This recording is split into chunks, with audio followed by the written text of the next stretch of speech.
ऋषि उपमन्यु बड़े शिव भक्त थे। दिन रात वे शिव जी की पूजा किया करते थे। ना उन्हें खाने की सुधि थी, ना विश्राम की चिंता। पेड़ों से गिरे हुए फल ही उनका भोजन था, धरती ही उनकी शैया थी और आकाश ही उनके लिए छाया के समान था। एक बार उपमन्यु भ्रमण के लिए निकले। वे घूमते घूमते समुद्र के तट पर गए। समुद्र में ऊंची ऊंची लहरें उठ रही थी, गर्जनें हो रही थी। उपमन्यु को वे लहरें प्रकृति के कोमल हाथों के समान लगी और वो गर्जनें मधुर संगीत के समान लगा। उन्होंने सोचा, ये स्थान बड़ा मनोरम है, बस यहीं तप करना चाहिए। ये सोचकर उपमन्यु समुद्र के तट पर आसन बिछाकर बैठ गए और ध्यान में मग्न हो गए। कई वर्षों तक उपमन्यु का तप चलता रहा। उनके अखंड तप को देखकर देवराज इंद्र व्याकुल हो उठे। उन्होंने सोचा, कहीं ऐसा ना हो उपमन्यु अपनी तप की शक्ति से स्वर्ग पर अपना अधिकार जमा दे। इंद्र के मन में ईर्ष्या जाग उठी।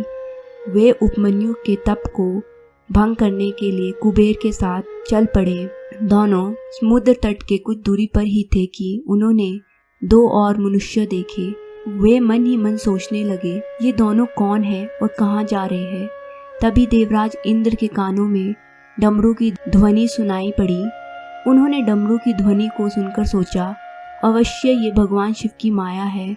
स्वयं शिव जी ही इन दोनों मनुष्यों के रूप में प्रकट हुए हैं।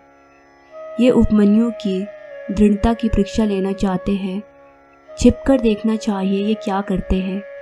वे दोनों मनुष्य समुद्र तट पर उपमन्यु के निकट पहुंचे। उन्होंने अपना विचित्र वेश बना लिया। एक के माथे पर मोर पंखों का मुकुट था।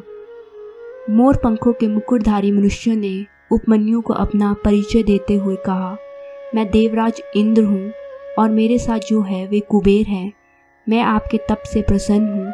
मैं आपको स्वर्ग का वैभव देने के लिए आया हूँ। उपमन्यु ने कहा, हे देवराज, मुझे शिव के प्रेम को छोड़कर और कुछ नहीं चाहिए।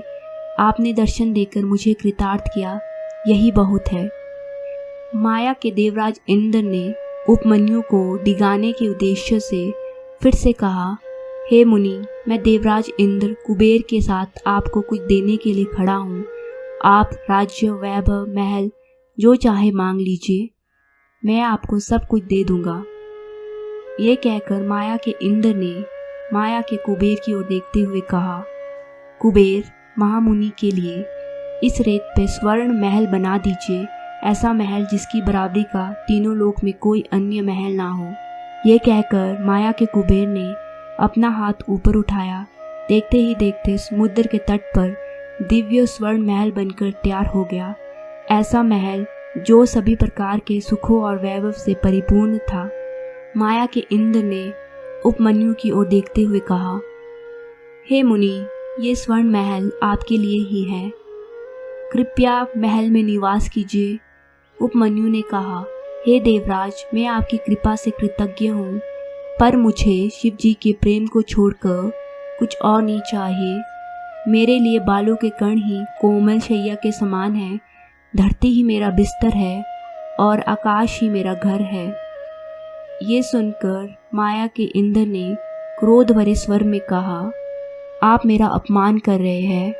मैं स्वर्ग का अधिपति हूँ और आपके शिव है शमशानवासी। मेरे पास स्वर्ग का वैभव है, जबकि आपके शिव के पास कुछ नहीं है। आप मेरे दिए हुए वैभव को स्वीकार करें, नहीं तो मैं वज्र से आपका मस्तक काटकर फेंक दूंगा।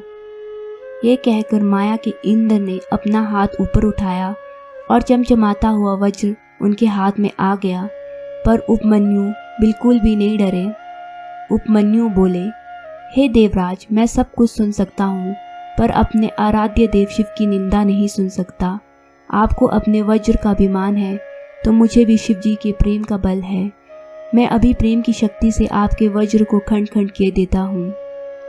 ये कहकर उपमन्यु ने कमंडल का जल हाथ में लिया। वे शिव के ध्यान में डूबकर हाथ का जल वज्र पर फेंकना ही चाहते थे कि शिव जी अपने असली रूप में प्रकट हो गए। उन्होंने कहा, बस कीजिए मुनि, मैं आपके प्रेम पर मुग्ध हूँ। आपने अपने प्रेम से मुझे जीत लिया है। अब आप मेरे साथ मेरे गण के रूप में रहिए। उपमन्यु प्रसन्न होकर शिवजी के चरणों में लेट गए। भगवान शिव ने उन्हें उठाकर अपने हृदय से लगा दिया। देवराज इंद्र और कुबेर, जो अभी तक छुपे हुए थे, प्रकट हो गए और ऊंचे स्वरों में भगवान शिव की जय जय करने लगे। ऐसी ही कहानियाँ सुनने के लिए चैनल को लाइक, सब्सक्राइब और शेयर करें।